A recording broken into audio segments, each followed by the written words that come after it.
আজ সকালটা ছিল খুব সুন্দর। সকাল হতে না হতেই পাখিদের কলরব শুরু হয়ে গেল।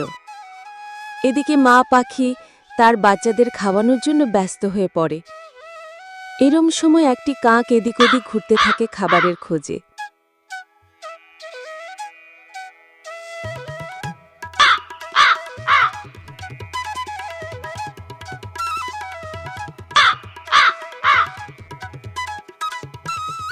কাকটির ভাগ্য এতই খারাপ যে এদিক ওদিক ঘোরা সত্ত্বেও খাবারের একটি দানাও সে খুঁজে পেল না। এমনি করে সে মনের দুঃখে ঘুরতে ঘুরতে হঠাৎ একটা মাংসের টুকরো দেখতে পেল।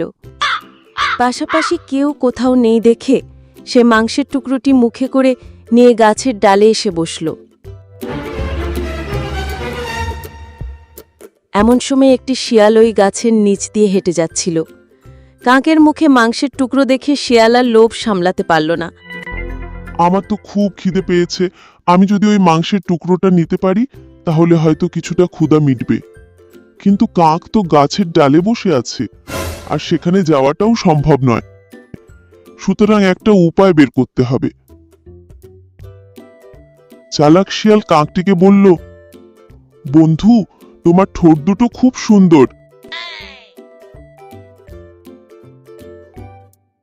আর পায়ের নখ আর চোখ দুটো তার তো কোনো জবাবই নেই।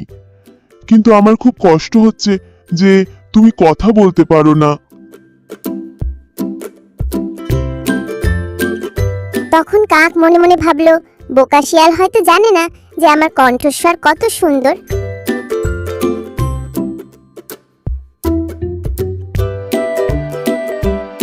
তখন সে রেগে গিয়ে শিয়ালকে বলল, আমি বোবা নই, আমি গানও গাইতে পারি। এই কথা বলে কাক জোরে জোরে গান গাইতে শুরু করলো। এমন সময় মাংসের টুকরোটা মুখ থেকে নিচে পড়ে গেল।